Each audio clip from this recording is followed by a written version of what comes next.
નમસ્કાર વિદ્યાર્થી મિત્રો, બી સેમેસ્ટર 3 સબ્જેક્ટ એટીસી. વિદ્યાર્થી મિત્રો, આવતીકાલે પરીક્ષા છે એટલા માટે એવા મોસ્ટ ઇમ્પોર્ટન્ટ ક્વેશ્ચન્સના વિડિયો તમારી માટે લઈને આવ્યો છું.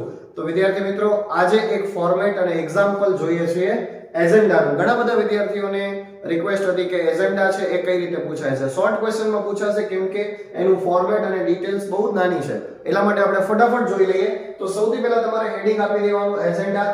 એ આપી દીધા પછી તમારી જે કંપની છે અથવા ઇન્સ્ટિટ્યૂટ છે એનો તમારે અહીં નામ અને એડ્રેસ લખી દેવાનું. જેમ કે અહીંયા Sayona India limited, manufacturer of plywood, registered office Yogi plaza, station road, Bhuj. બરાબર, આ રીતે તમે એડ્રેસ લખી દેશો લેફ્ટ સાઈડમાં. અને ત્યાર પછી આપણે એક નાનકડી નોટ લખવાની છે કે it is to inform you all that the first board of directors meeting of Sayona India Limited will be held at the registered office of the company Station Road Bhuj on Monday 20th March 2024 at 9 am. એટલે વિદ્યાર્થી મિત્રો, એક નાનકડી not છે કે આથી બધા જ બોર્ડ ઓફ ડિરેક્ટર્સ ને જણાવવાનું કે એક મીટિંગ જે છે બોર્ડ ઓફ ડિરેક્ટર્સ ની કઈ કંપની છે Sayona Limited will be held at registered office of the company station road Bhuj. આ એડ્રેસ પરથી જ આ માહિતી લખેલી છે કે 20 તારીખે 20 માર્ચ 2024 ના સવારે 9 વાગે મીટિંગ નું આયોજન કરેલું છે. આટલું જ એમાં લખવાનું છે. ત્યાર પછી એજન્ડા, આ રીતના હેડિંગ આપી દેવાનું એજન્ડા.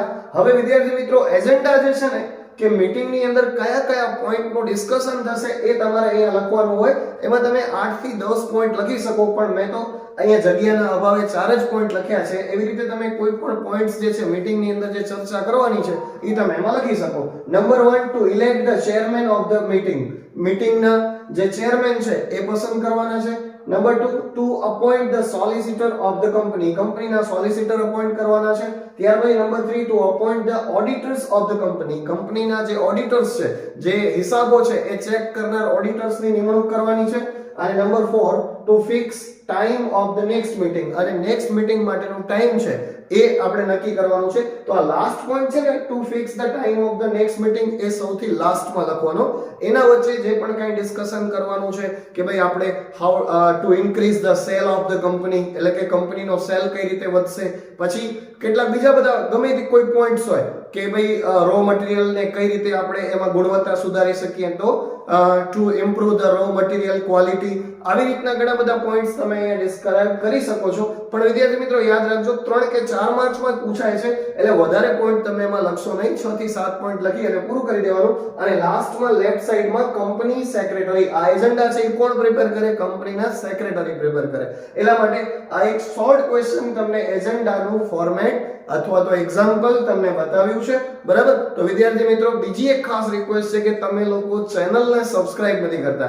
વિદ્યાર્થી મિત્રો, આ વખતે મને ઈટીસી અને આઈસી નું પેપર તો કદાચ પૂરું થઈ ગયું, પણ થર્ડ સેમિસ્ટર ની અંદર આ સબ્જેક્ટ ઈટીસી છે એ કોમન છે બધા માટે, બધી બ્રાન્ચ માટે. તો વિદ્યાર્થી મિત્રો, ખાસ તમને એક રિક્વેસ્ટ છે કે ચેનલને તમે સબસ્ક્રાઇબ કરો. કેમ કે તમને છે ને નોન ટેકનિકલ સબ્જેક્ટના 7મા સેમિસ્ટર સુધીના વિડિયોઝ આ ચેનલમાં મળી રહેશે.